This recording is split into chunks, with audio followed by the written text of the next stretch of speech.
Manila Broadcasting Company.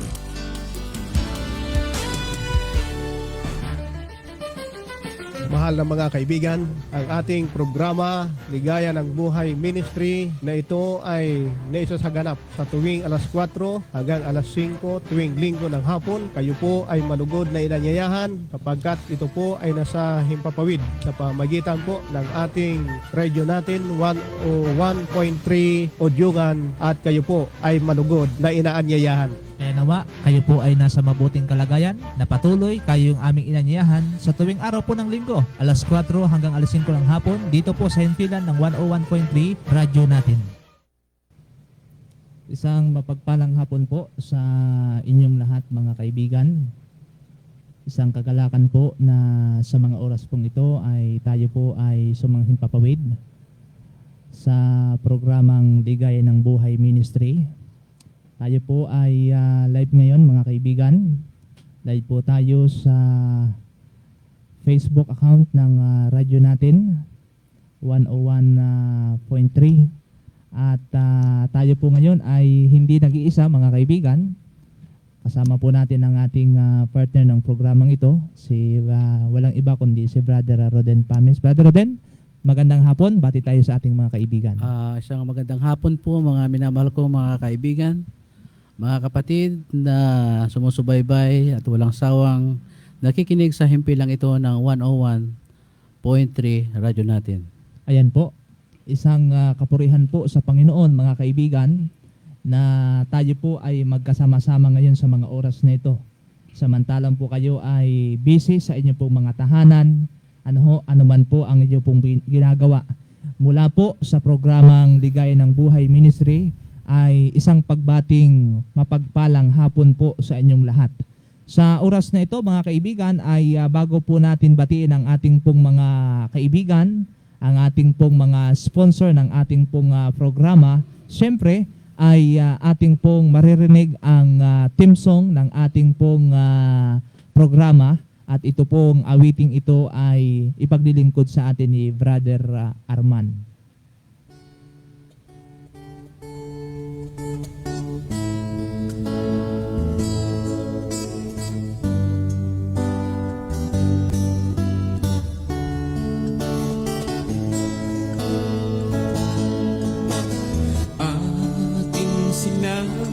Sa titig mga kababayan natin upang sila'y makabangon sa sakunan dumating ang pag-asa'y iparating atin silang pasiglahin mga pagkain at gamot at damit ating iabot. Ang Diyos naway huwag sisihin sa mga bagyong dumarating, pagkat siya lamang ang may hawak sa buhay at kaligtasan natin. Atin silang sagipin mga kababayan natin upang sila'y makabangon sa sakunan dumating. Sa paglubog ng araw may bukas pang darating. Handog ito ng Diyos sa atin siya ay ating sundin. Atin silang sagipin, mga kababayan natin.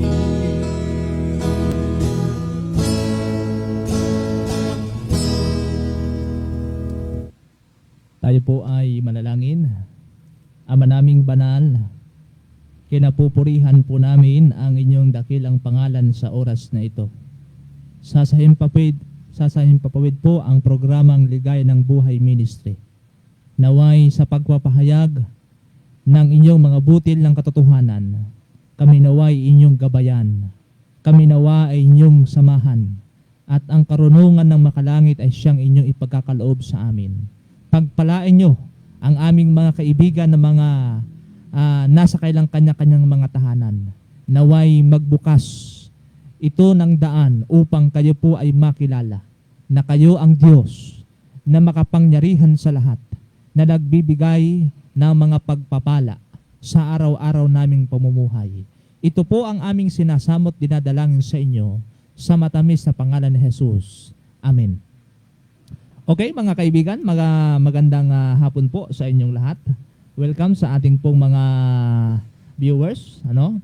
Welcome po sa ating pong mga suking, mga taga-subaybay sa ating pong programang ito. Dito po sa himpilan ng 101.3 radyo natin. At kayo po ay kung nakakapanood po kayo ng live na ito sa Facebook, wala man kayong Facebook, wala man kayong YouTube, meron naman kayo pong mga radio sa inyong pong mga tahanan, ay buksan niyo ang inyong mga radio, mga kaibigan, sa 101.3 radyo natin. At yan po ay marahil naabot po kayo ng signal na ito dito po sa radyo natin o Jogan, ay salamat po sapagkat patuloy po ninyong tinatangkilik ang ating estasyon na ito. Maging sa ating programa ay salamat po ng marami sapagkat malaking bahagi po na tayo po ay hindi lamang tagapakinig, taga-subaybay, kundi ibinabahagi din natin ang mga kaalaman o natututunan natin sa pakikinig dito po sa himpilan na ito. Sa pangalan po ng Northern Tablas District, mga kaibigan, ito po ang programang Ligaya ng Buhay Ministry. At hindi din natin nakakalimutan, mga kaibigan, na ating pong batiin ang Romblon Mission of the Seventh-day Adventist Church, Adventist leaders, Pastor Orly Pahilan, officers and directors, Sir Dennis Federico, Pastor Jan Panganiban, Pastor Jerome Pereira, at sa lahat po ng mga district pastors, leaders na binubuo po ng 11 distrito dito po sa sinasakupan ng Romblon Mission of the Seventh-day Adventist Church. At hindi din natin nakakalimutan mga suki naming mga taga-subaybay, tagapakinig, na ating pong pasalamatan, batiin ang ating pong mga sponsor ng ating programang ito, si Brother Ariel Fonte, Pastor Ricardo Riano, Mr. and Mrs. Chisi Padriragaw, Ma'am Nalin Mutin, Ma'am Susan Dayok, Ma'am Melissa Palcotela, Brother Bongbong and Ma'am Luistro, Willie and Sally Molena, Brother Rene Pames, Ma'am Lumi de la Cruz, Ma'am Ruby Maestro, Sir Bernie Pidakan, Sir Boyser Pidakan, at sa Pangulo Seventh-day Adventist Church. Salamat po ng marami mga kaibigan, mga kapatid, sa inyo pong walang sawang suporta sa ating pong radio ministry, at kung saan po ay sa pamagitan ng ating radio ministry ay ihahatid po natin ang mga butil ng katotohanan sa mga tahanan ng ating pong mga kaibigan. So ngayon mga minamahal kong mga kaibigan, Brother Eden, ay hindi natin nakakalimutan na bago tayo tumungo sa ating paksa na ating pong tatalakay ngayong hapon, ay magkaroon tayo ng espesyal na panalangin para sa ating mga sponsor ng ating pong programang ito. Sige po, ating pong paglingkuran. Tayo po ay manalangin. Dakila at papahabagin naming Ama, Diyos na makapangyarihan ka sa lahat. Sa mga sandaling ito, Panginoon, kami po ay patuloy na nagtatalaga ng aming mga sarili. Bilang inyong mga lingkod na patuloy na nagpapailan lang ng iyong mga pabalita, O Diyos, dalangin po namin sa mga oras na ito ay patuloy kaming gabayan, pagpalain, higit sa lahat, bigyan ng kaalaman upang patuloy po naming maunawaan ang iyong mga salita. Dalangin din po namin, Panginoon, ang aming mga kaibigan, aming mga kapatid na patuloy na sumusubaybay sa himpilang ito, naway maging bukas ang kanilang puso at isipan, patuloy nilang malaman na ikaw ang nag-iisang tagapagligtas dito sa mundo. Ito po ay aming hiling at dalangin na patuloy mo kaming tutugunin sa pangalan ni Jesus. Amen. Amen. Sa oras na ito, mga kaibigan, tayo po ay dadako na sa ating pong paksa na ating tatalakayin. No?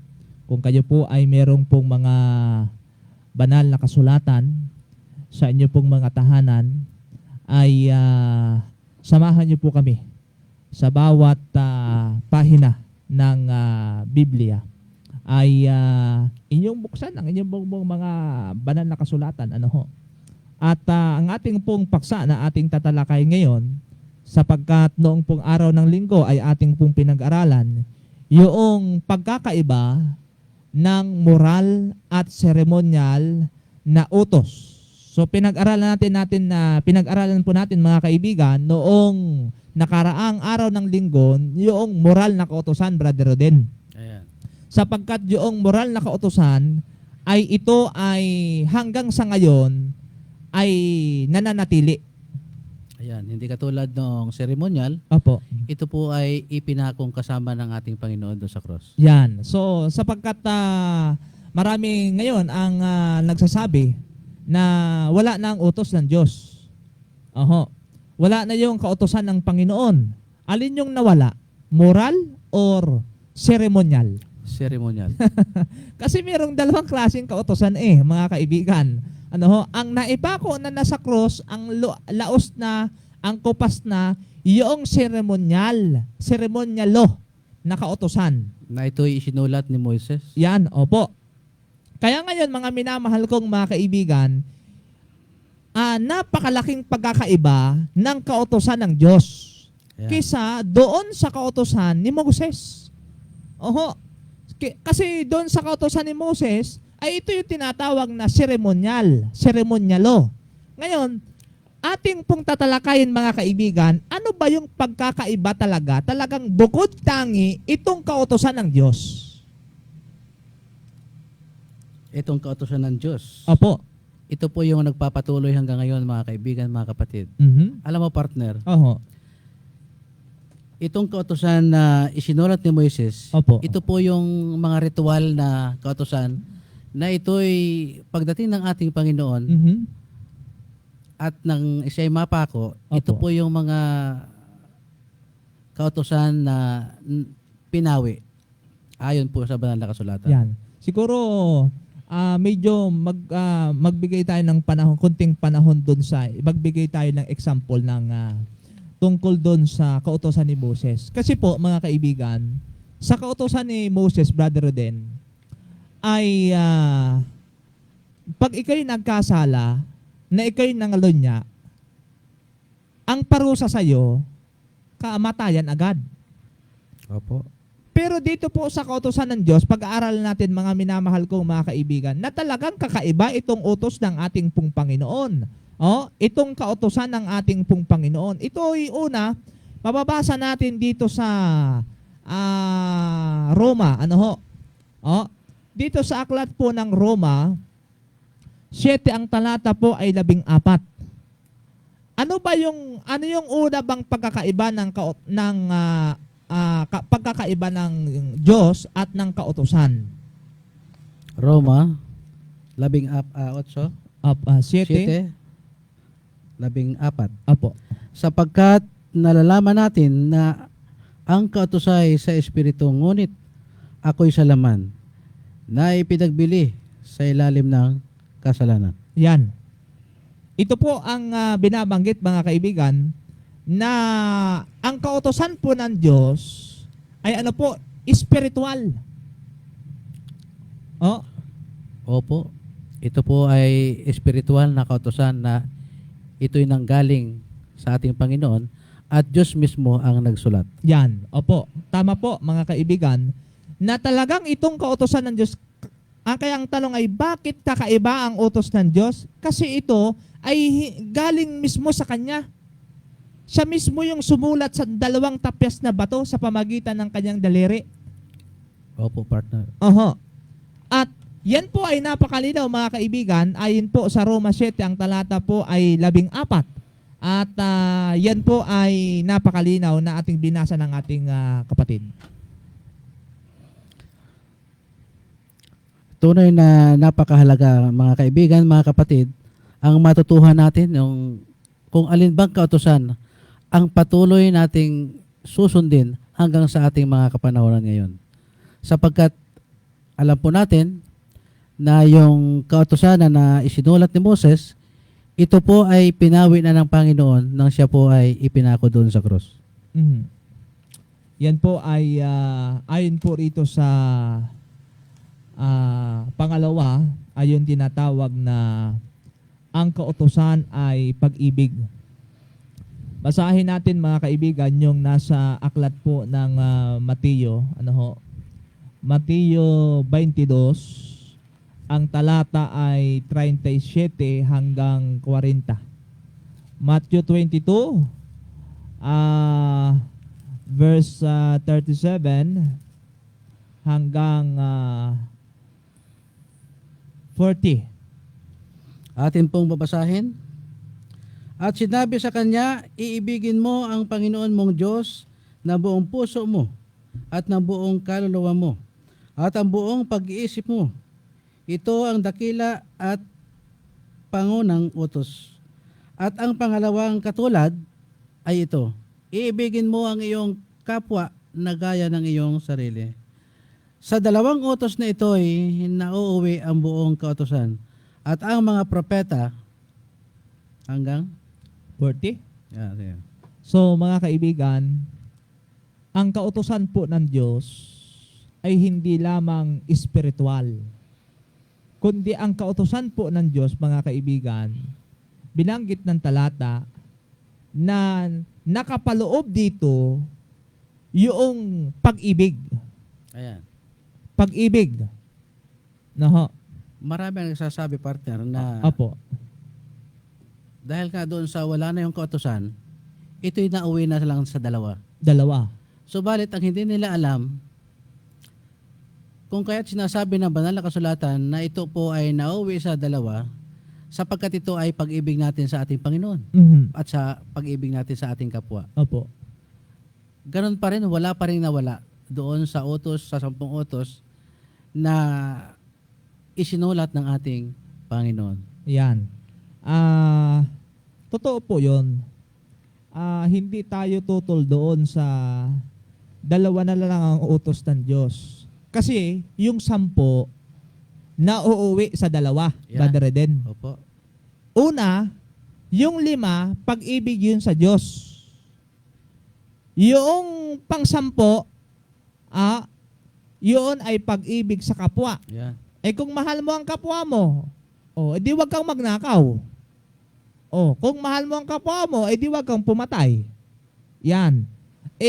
Yung 4 na nakalagay sa isang tapyas na bato, kung mahal mo ang Diyos, ay siya lang dapat ang sasambahin mo. Opo. Huwag kang gagawa ng anumang bagay na inyuan. Opo. So dito po, nakapaloob sa 10 utos ng ating Panginoon ay naroon yung tinatawag ang kautusan ay pag-ibig. Sapagkat ang sabi ng talata, mga minamahal kong mga kaibigan, ay binabanggit doon sa binasa ng ating partner, ngayong oras na ito, at sinabi sa kanya, ibigin mo ang Panginoon mong Diyos ng buong puso mo at ng buong kaluluwa mo at ng buong pag-iisip mo. Kaya dito po, nakapaloob sa 10 utos ng Diyos na nakalagay ay ibigin natin ang Diyos ng buong puso mo, hindi lang puro sa mga salita. Ayan. Yan. Kung hindi lang buong puso mo, kundi ang sabi dito ay buong kaluluwa mo. Tama yan, kapatid. Oho. Sapagkat ang sabi ng iba na ito'y nauwi doon sa dalawa Mhm. na utos, kung ating titingnan mga kaibigan, mga kapatid, ang dalawang tapyas na bato na ginawa ng ating Panginoon, yun po yung dalawang utos. Opo. Na yung isang tapyas, ito yung pag-ibig sa ating Panginoon. Mhm. Yung pangalawang tapyas naman, yun ang pag-iibig natin sa ating kapwa. Opo. At doon nakapaloob yung 10 utos na ginawa ng ating Panginoon at siyang patuloy na sinusunod natin ngayon. Ayan. At yung pangatlo, mga kaibigan, na kung bakit kakaiba ang Diyos at ng utos, ay ayon dito sa aklat po ng awit 119 verse 142. Atin pong babasahin. Ang katwiran mo ay walang hanggang katwiran, at ang kautusan mo'y katotohanan. Ayan. Malinaw mga minamahal kong mga kaibigan, sa binasa ng ating partner ngayong hapon, na ano ang sabi ng Biblia, mga kaibigan? Ang katwiran mo ay walang hanggan. Katwiran at ang kautusan mo'y katotohanan. Oho. Ano po ang sabi, mga minamahal kong mga kapatid? Ang kautusan po ng Diyos ay hindi lamang espiritual, hindi lamang kautusan ng pag-ibig, kundi kautusan ay katotohanan. Ano bang ibig sabihin nito, Brother Roden? Ayan. O kaya napakaliwanag mga kapatid, mga kaibigan, na binabanggit po doon sa talata na ang katwiran ng ating Panginoon ay walang hanggan at ang kanyang kautusan ay katotohanan. Sapagkat kung lilinawin natin mga kapatid, mga kaibigan, simula nung ginawa at isinulat ng ating Panginoon ang kanyang kautusan, ito po ay magpapatuloy hanggang sa walang hanggan na sinasabi po rito. At ito yung walang hanggan sinasabi po rito hanggang sa kanyang pagbabalik, hanggang doon sa langit, kung tayo po ay makakasama doon. Ayan. Mga kaibigan, napakalinaw po ng talata na kapag sinabing katwiran na pawalang hanggan, wala itong expiration, Brother Eden. Oh, kaya nga walang hangganan. Walang hanggan eh. Oo. Ibig sabihin, yung katwirang ito ay hindi galing kung kanino man, kundi itong katwirang ito'y bukod sa walang hanggan ay galing sa ating pong Panginoon. At ang kautusan mo'y katotohanan. Hindi ito kasinungalingan, mga kaibigan. Katotohanan, pawang katotohanan lamang ang kautusan ng ating pong Panginoon. At anong sunod, Brother Den? Ang sunod, ang kautusan ay matuwid. Mhm. At ito po ay ating mabasa sa mga aklat ng mga awit. Ang kabanata po ay 119, ang talata po ay 172. Ganito po ang nakalagay rito. Awitin ng aking dila ang iyong salita, sapagkat lahat ng mga utos mo ay katwiran. Abay. Napakaliwanag, Oho. partner. Oho. Sapagkat sinasabi po rito na ang utos ng ating Panginoon ay tunay na napakatuwid. Opo. So, ibig sabihin, kapag ako ang sinunod ko ay hindi yung laos na nautos, Ayan. at ang sinunod ko yung utos ng Diyos, ako yung magiging matuwid. Tama ka, partner. Sapagkat Mhm. kapag kasinunod natin yung sinasabi mo nga na nalaos na kautosan, ay di malalaos din tayo. Sapagkat kung ang susundin natin ay yung nagpapatuloy na kautosan, abay, magiging matuwid. Ayon po sa talata, Opo. magiging matuwid at magiging walang hanggang katwiran para sa ating mga sumusunod. Yan. At laging ang buka natin ng ating mga dilay ay ano po? ay ang buka ng ating mga dilay salita na nagmumula po sa ating pong Panginoon. Kaya mga minamahal kong mga kaibigan, itong kautusan na ito'y maaring sabihin natin ay yan ba'y makakapagligtas sa atin? Maililigtas ba tayo ng kautusan? Mga minamahal kong mga kaibigan, sa iyong palagay, brother din. Yung mga sabihin ng ating mga kaibigan, puro naman kayo, puro kautusan. Alam mo kapatid, Oh, para doon sa ating mga kaibigan, mga kapatid, ang kautusan po ay hindi ito nakakapagligtas. Oho. Ang ating Panginoon ang talagang makapagliligtas sa atin. Subalit, ang kanyang kautusan na ibinigay sa atin, kung ito po'y ating susundin, ito po yung magtuturo sa bawat isa sa atin upang tayo'y maligtas na kasama ng ating Panginoon. Opo. Tama po yon na Brother Roden, na itong kautusan po ng Diyos, ito'y hindi siyang makakapagligtas sa atin. Ano po ang layunin ng kautusan ng Diyos? Una, ang layunin po ng kautusan ng Diyos ay tagapagtuwid. Yeah. Oho. Tagapagtuwid. Pangalawa, ang kautusan ng Diyos, ito'y salamin natin. Yeah. Anong ibig sabihin ng salamin? Tagapagturo kung saan tayo nagkakasala at nagkakamali. Yeah. Parang sa bahay natin. Yung salamin natin sa ating bahay, mga kapatid, kung Oho. ating tinitingnan, Mm. ay makikita po natin yung ating sarili. Kung Opo. tayo buhay may dumi. Oho. At kung tayo may dumi, ano yung ginagawa po natin? Inaalis po natin ito sapagkat baka makita ng iba at makita po tayo Opo. na naglalakad, sabihin sa atin na amusin. Abusin. O ay, Makahabulin ka ng manok. katulad din ng kautusan na ginawa ng ating Panginoon. Opo. Kung ito po ay patuloy nating susundin at magiging salamin sa ating mga buhay, magiging matuwid ang ating mga landasin. Ayan. Kaya mga kaibigan, ang resulta, kapag tayo sumunod sa kautusan ng Diyos, magiging matuwid tayo at ang kailangan natin para tayo makasunod, para tayo maging matuwid, ay kailangan natin ay ang Kristong nabayubay doon sa krus ng Kalbaryo. Si Kristo ang ating kailangan. Ang kautusan ay hindi makapagliligtas. Subalit, itong nagbigay ng kautusan nito na walang iba kundi si Kristo, siya ang ating kailangan para tayo magkaroon ng totoong kaligtasan. Ayan. Kung ating titingnan mga kapatid, mga kaibigan, ay tunay na napakabuti ng ating Panginoon. Bakit?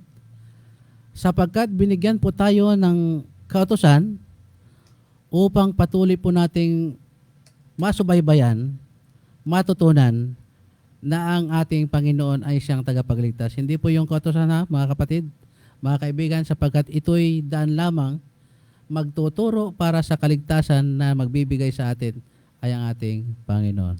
Kaya mga minamahal kong mga kaibigan, napakahalaga na ating pong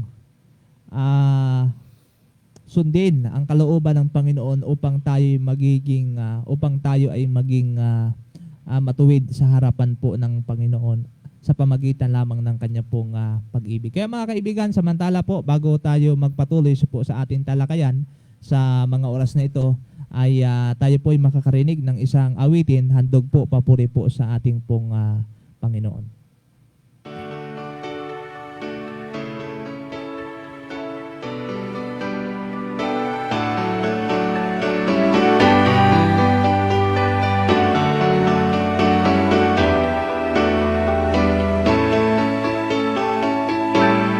Ito'y isang katanungan maging sa inyong kaisipan.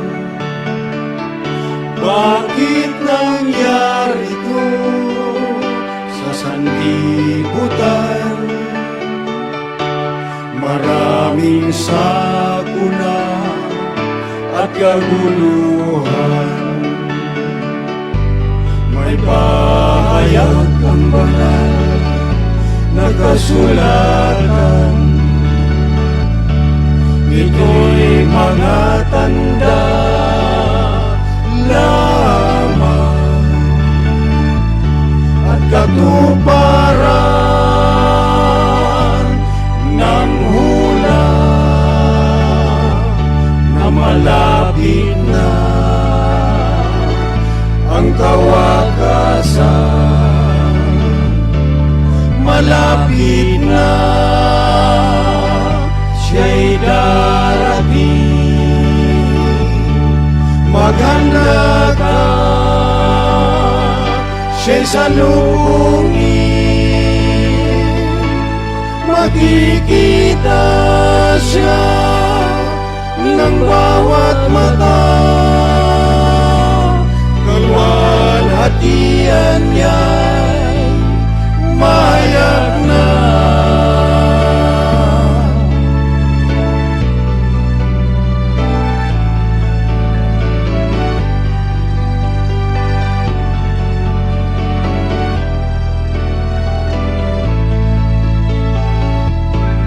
Ikaw ngayon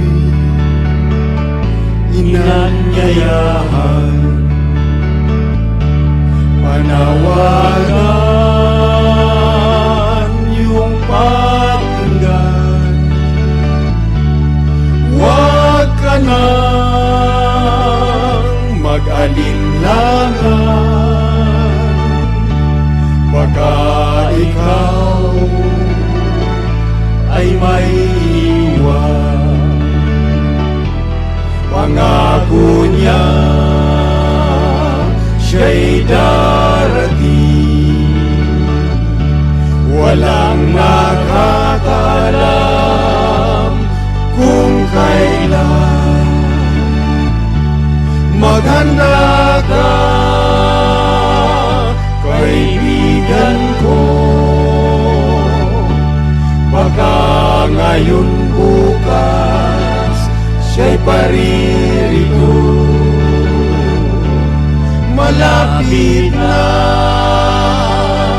siya'y darating. Maghanda ka, siya'y salubungin, makikita siya ng bawat mata.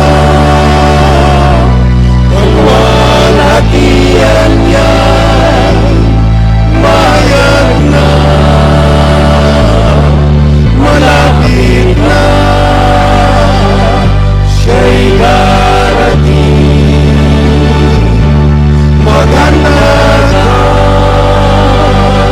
siya'y salubungin, makikita siya ng bawat mata. Kalwalhatian niya'y mayak na. Malapit na, malapit na, malapit nang darating.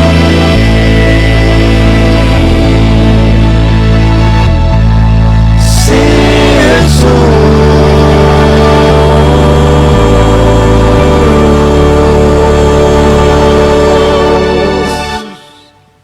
Purihin po ang pangalan ng Diyos sa diwa lang po ng awit. Salamat sa pag-compose. At yan po ay walang iba kundi ang nag-compose po niyan ay si Brother Felix. At ang pangalan po ng kailang grupo ay Daniel and Revelation Trio. No? Salamat po sa pagpadala nyo sa amin ng awitin. At sa ngayon po mga minamahal ko mga kaibigan, patuloy po kayong nakikinig sa himpilan ng 101.3 radyo natin sa programang Ligaya ng Buhay Ministry. Tayo ay magpapatuloy, Brother Roden, sa ating talakayan sa oras na ito na ang kautusan ng Diyos ay hindi lang matuwid, kundi ang kautusan ng Diyos ay banal. Ayan. At ito po ay ating mabasa sa mga aklat ng Roma. Ang kabanata po ay 7, ang talata po ay 12.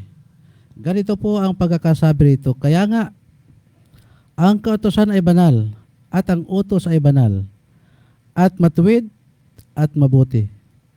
Napaka detalyado ng talatang ito, mga kaibigan, mga kapatid, sapagkat sinasabi po rito na ang kautusan ay banal,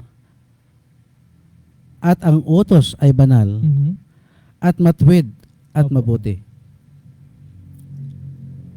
Napakaliwanag po at sinasabi po ng talata, mga kaibigan, ang utos po ng Diyos ay banal.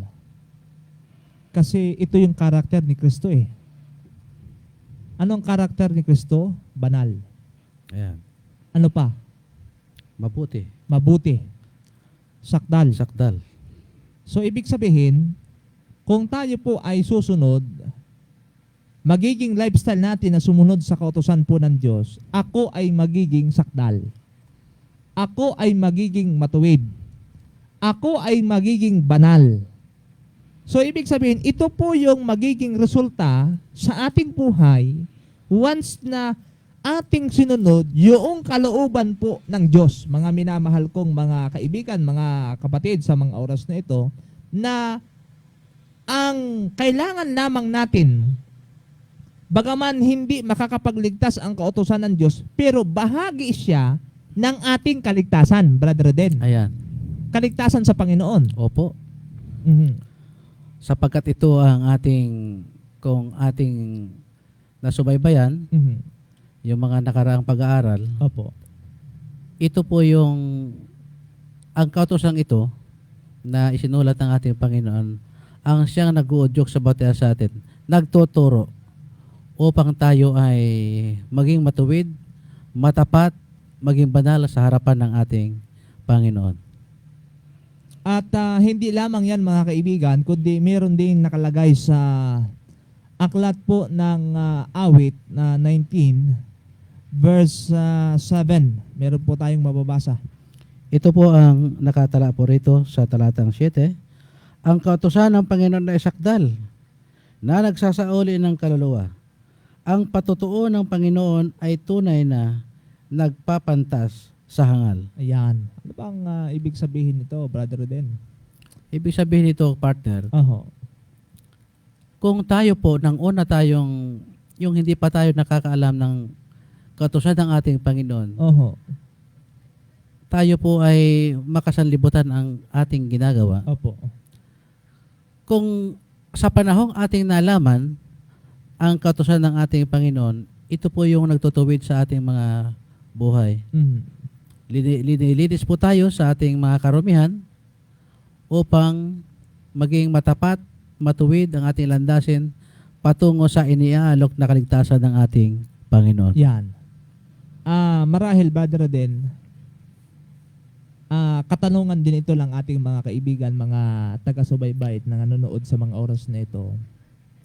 Marahil ay tatanong ng ating mga kaibigan ay, hanggang kailan kaya itong kautusan na ito? Hanggang kailan kaya ito mananatili?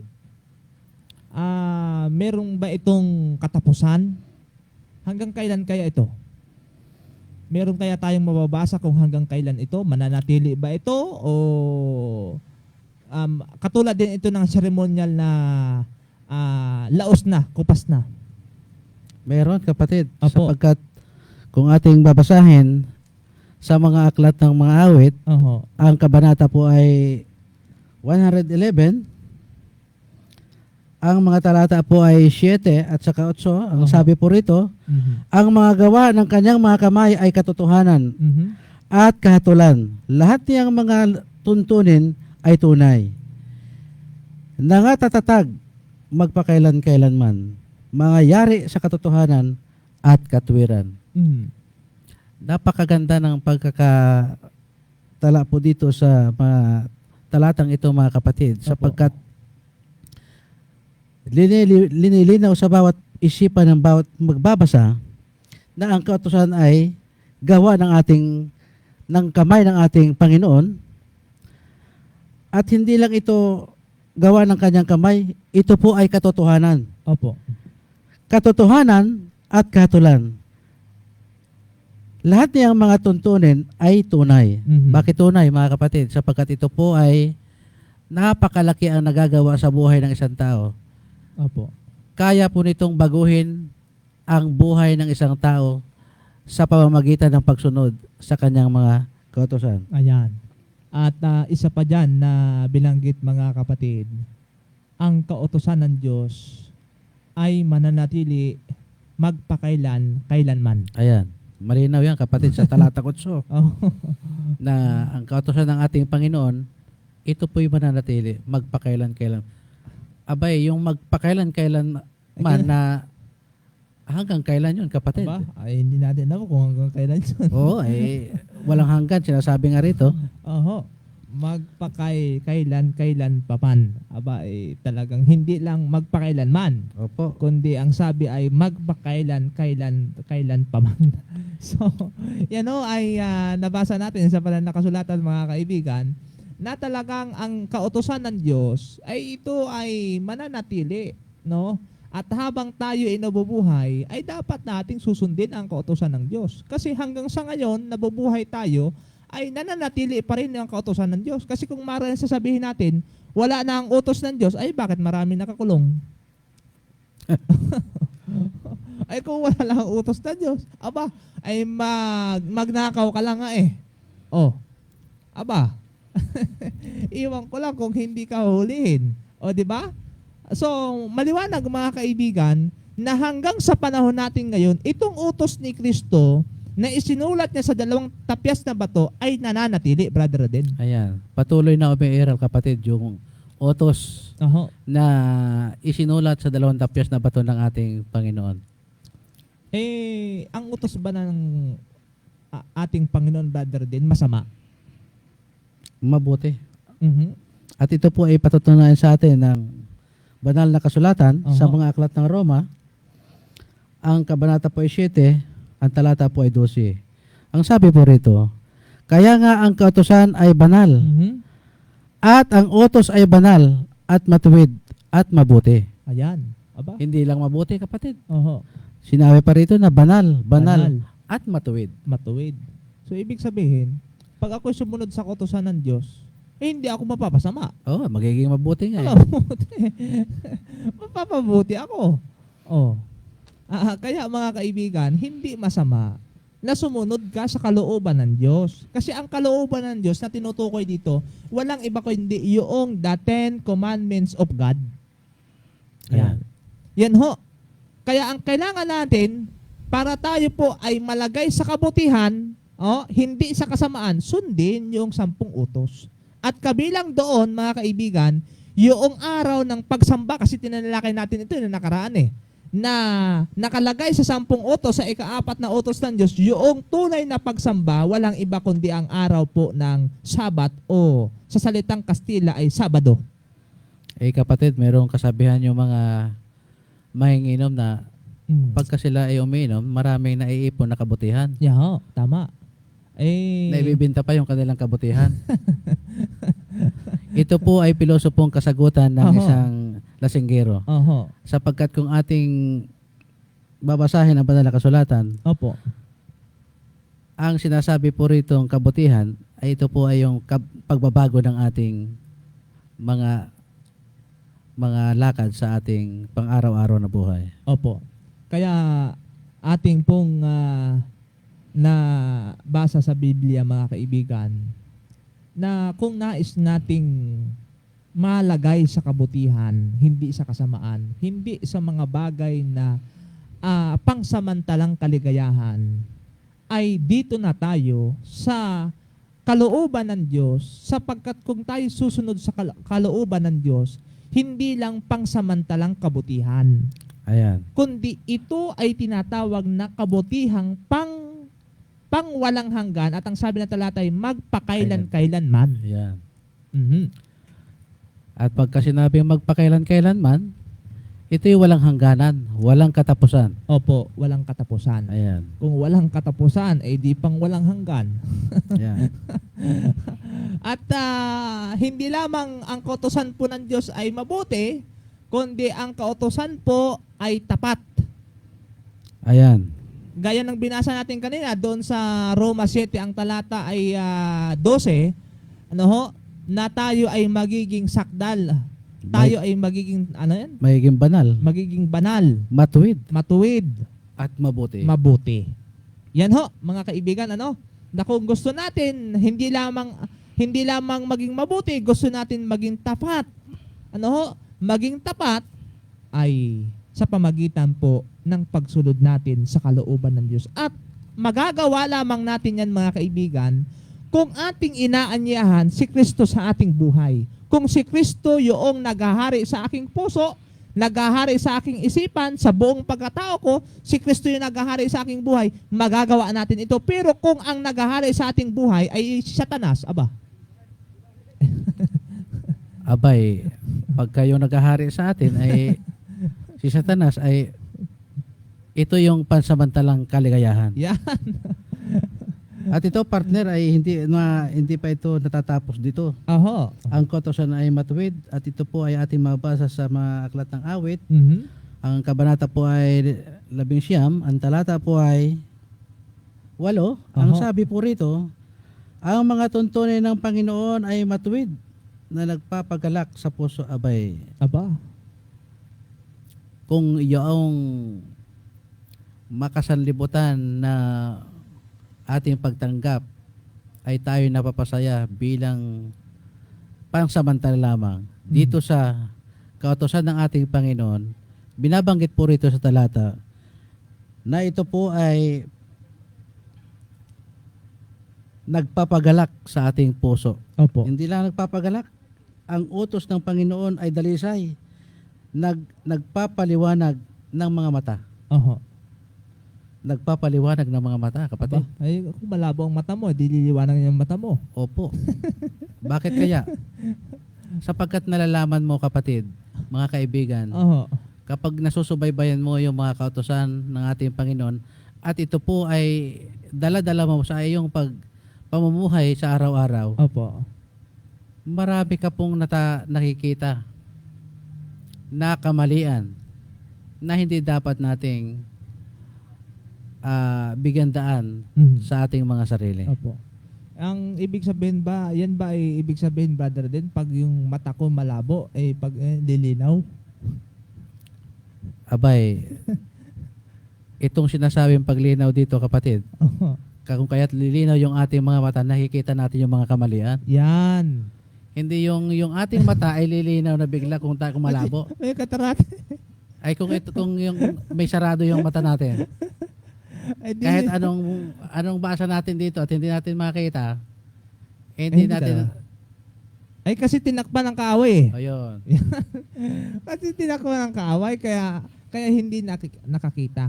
So, mga minamahal ko mga kaibigan, mahaba pa ang ating oras, sapagkat patuloy po tayo sa ating talakayan, pero tayo po muna ay muli ay makakarinig ng ating awitin para po sa ating pong Panginoon.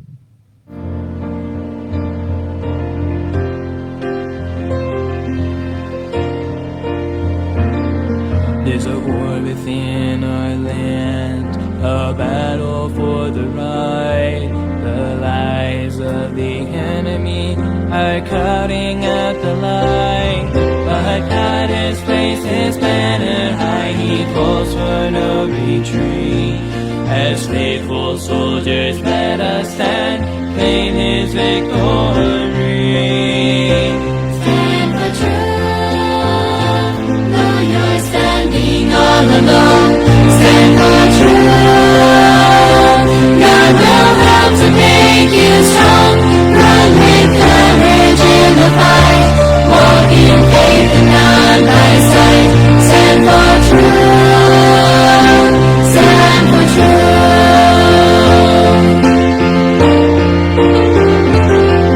And so the battle rages with choices every day. Will we search the word of God or toss the truth away? Let us hold on to His promises and sing the higher call.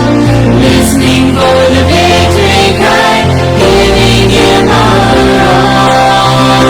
Stand for truth, though you're standing all alone. Stand for truth, God will help to make you strong. Run with courage in the fight, walk in faith and not by sight.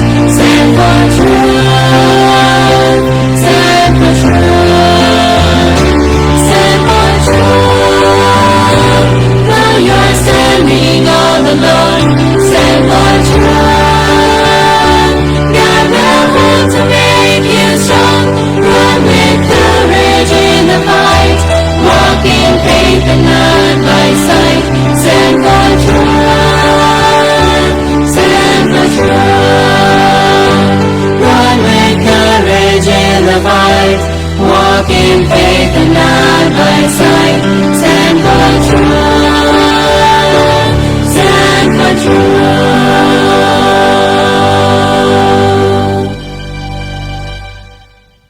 Okay po, muli pong sumasahing papawid ang programang Ligaya ng Buhay Ministry. At salamat po mga minamahal kong mga kaibigan sapagkat patuloy pong inyong tinatangkilik ang programang ito dito po sa himpilan ng 101.3 radyo natin Ujungan. At siyempre sa ating pong mga viewers, sa ating pong mga followers ay binabati po namin kayo, no? Ng isang mapagpalang hapon sa inyong lahat. Marahil kayo po ay naghahanda na ng hapunan, ano, para mapagsalusaluhan ng inyong pong buong pamilya. Ay patuloy nawa ng aming dalangin ay ang pagpapala ay sumainyong lahat. Brother Den, marahil ay meron kang gustong mga batiin sa ating mga kapatid at mga kaibigan. Ayan. Nagpapasalamat po ang himpilang ito na sapagkat kayo po ay walang sawang nakikinig, sumusubaybay sa himpilang ito sa radio ministry ng Ligaya ng Buhay. Mga kapatid, mga kaibigan, kami po ay nagagalak na kayo po ay mapaglingkuran sa hapong ito upang isagawa ang banal na gawain ng ating Panginoon. Kami rin po ay nagpapasalamat sa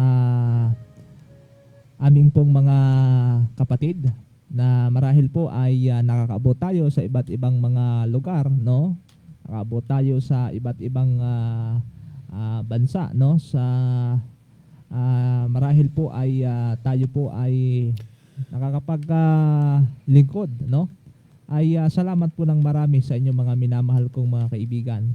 At sa ating mga kapatid, no? Diyan po sa Iglesia ng Pangulo, sa lahat po ng mga sityo na ating pong sinasakupan ay ating patuloy po na pinaglilingkuran at isasama sa ating pong mga panalangin. At sa oras na ito, mga minamahal kong mga kaibigan, ay ating pong patuloy na suportahan ang programang ito. Kung kayo po ay meron pong mga YouTube, ay pwede po din kami mapanood. I-type po ninyo Ligaya ng Buhay Ministry at pwede rin po rin yung i-like, no? Subscribe po ninyo at sa ganun po mga minamahal kong mga kaibigan, magiging lagi kayong updated sa ating pong mga episode o maging sa ating pong mga live. Sa Facebook, meron din po tayo mga minamahal kong mga kaibigan. At kung nais po din naman na kayo po ay aming pong mapaglingkuran, ano ho? Pwede po ninyo kaming i-text, ano? Pwede po ninyo kaming tawagan sa numero ng 0927-631-4780. Ulitin ko po, 0927-631-4780. At hayaan po ninyo mga kaibigan na kayo po ay aming pong mapaglingkuran ayon po sa kalooban ng ating pong Panginoon. O marahil Brother Den, baka meron ka pang gustong batiin at sabihin sa ating mga kapatid. Wala na, kapatid. Oho. At ngayon mga minamahal ko mga kaibigan, talagang nangangailangan tayo na merong pagsunod sa ating pong Panginoon upang masunod natin ang kanyang kalooban. Ang pinakang buod nito ay walang iba kundi ang pag-ibig. Kasi kung wala tayong pag-ibig, Brother Den, hindi natin magagawa yun. At ang magiging resulta nito sa ating buhay ay magiging pabigat. Oho. Pero kung naroon yung pag-ibig natin sa Diyos, hindi ito maaaring sabihin nating pabigat. Kaya ho, mga minamahal kong mga kapatid, sa buhay na ito, kailangan natin ang Kristo na ating pong tagapagligtas. So mga kaibigan, mga kapatid, wala na po tayong oras upang tayo po ay magpatuloy sa ating talakayan. Kaya naman sa ating pagtatapos, aming po kayong inanyayahan sa panalangin. Tayo po ay manalangin. Ama naming banal, dakila ka. Kayo ang may dalang ng lahat ng mga bagay sa sanglibutang ito. Salamat po ng marami, mahal naming Diyos, sa mga gintong aral na inyong inihayag sa aming mga kaibigan habang sila'y nasa kanya-kanyang mga tahanan, habang sila'y merong mga kanya-kanyang gawain sa kailang pong kinabibilangan pamilya. Salamat po, mahal naming Diyos, sapagkat ang mga gintong aral na ito magiging daan sa kailang puso, sa kailang kaisipan, na kayo po ay makilala na kayo ang aming pong tagapagligtas. Pagpalaan niyo po, mga mahal naming Diyos, ang aming mga kaibigan na mayroong pong mga karamdaman, maraming kailangan sa buhay, naway ang kagalingan at biyaya ng aming Panginoong Hesus ay inyong ipagkakaloob at kanilang maranasan. Salamat po sa inyong pagtugon, sa inyong pagdinig ng aming mga panalangin, sa ngalan ng inyong anak na si Jesus. Amen. Okay, salamat po ng marami mga kaibigan sa inyo pong pagsubaybay sa hapong ito. Ako po ang inyong kaibigan, kapatid kay Kristo, Brother Jomer Tayhon, at ang aking pong partner, Brother Roden Pames. Maraming salamat po.